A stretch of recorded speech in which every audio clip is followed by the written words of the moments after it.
নমস্কাৰ colours of life YouTube চেনেলৰ এটি নতুন ভিডিঅ'লৈ আপোনালোকক স্বাগতম। আমি আহি আছো ভিতৰলৈকে। ইয়াত অতি মনোমোহা দৃশ্য চাওক গাইজ, আমি ভিতৰলৈ সোমাই আহি আছো এতিয়া।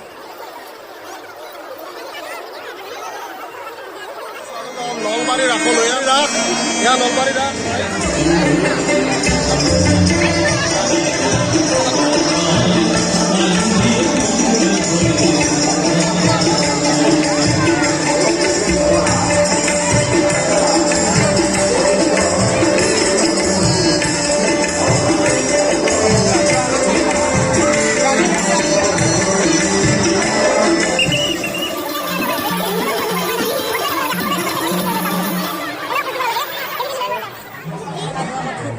ৰামসেতু বান্ধি থকাৰ এক দৃশ্য ইয়াত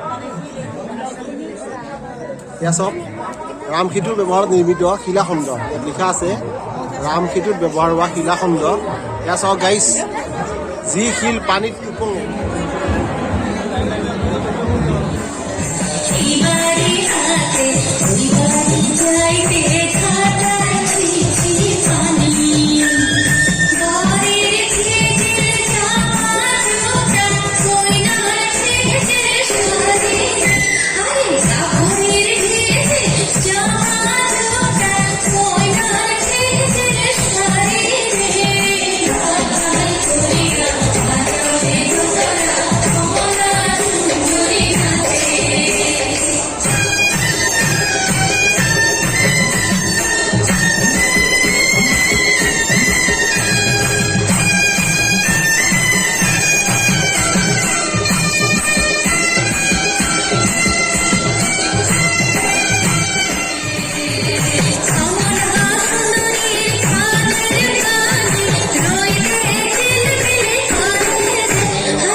বধ কেনেদৰে কৰা হৈছিলে তাত ধুনীয়া দৃশ্যাংশ ইয়াত দেখুওৱা হৈছে।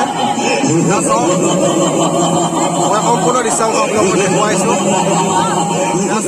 দৃশ্যাংশ খুব ধুনীয়াকৈ দেখুৱাইছে। ইয়াত সমুদ্ৰ মন্থন চাওক গাইজ, সমুদ্ৰ মন্থনৰ দৃশ্যাংশ আপোনালোকৰ আপোনাৰ পৰা এটা কথা জানিব বিচাৰিম। অসমৰ বিভিন্ন ঠাইত তাৰ ভিতৰত নলবাৰী ৰাসৰ বিশেষত্ব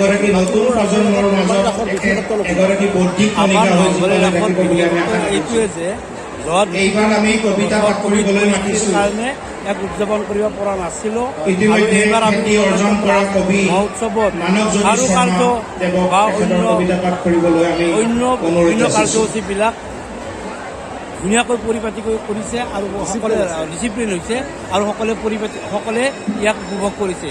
এতিয়া পৰ্যায়ক্ৰমে মানে যিমানে সময় গৈছে মানুহ হিলদল ভাঙি চাবলৈ ওলাই আহিছে।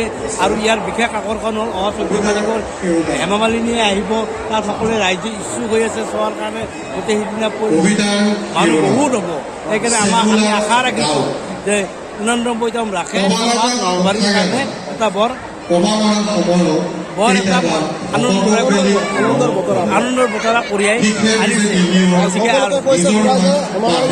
হেমা মালিনী আহিব আৰু ইভাগে আমাৰ 7খনকৈ থিয়েটাৰ অনুষ্ঠিত হ'ব। তাতো মানুহ হিলদল ভাঙি ওলাই আহিব। গতিকে নলবাৰীৰ ৰাস বুলিবলৈ যাওঁতে আমি বিশেষকৈ থিয়েটাৰ, যাত্ৰা পাৰ্টি, নাম কীৰ্তন সকলো আদিতে বিশেষ আকৰ্ষণৰ সৃষ্টি হৈছে। অসমৰ ভিতৰত আটাইতকৈ আকৰ্ষণীয় বিন্দু হৈ পৰিছে আমাৰ নলবাৰী ৰাস মহোৎসৱ। ধন্যবাদ।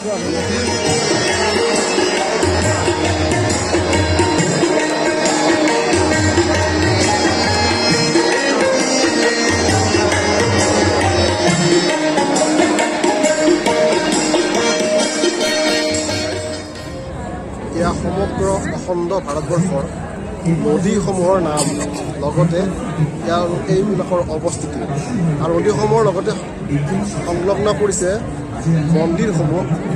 বিশেষকৈ ইয়াতে শিৱ মন্দিৰসমূহক বিশেষ গুৰুত্ব প্ৰদান কৰা হৈছে। এয়া চাওক, সমগ্ৰ ভাৰতবৰ্ষত থকা শিৱলিংগৰ তথা শিৱ মন্দিৰসমূহক স্পষ্টকৈ ইয়াত দেখুৱাইছে।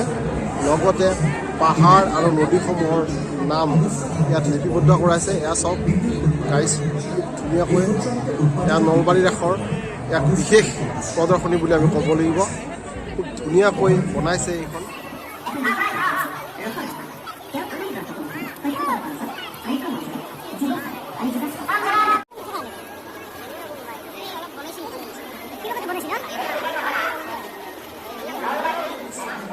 নলবাৰী ৰাসৰ গ্ৰন্থমেলাত পঢ়ুৱৈ ৰাইজৰ কিতাপৰ প্ৰতি আগ্ৰহ দেখিছে। কেনেদৰে কিতাপ সংগ্ৰহ কৰিছে তেখেতসকলে বিভিন্ন ধৰণৰ কিতাপ, গল্প, কবিতা, নাটক, উপন্যাস আদি।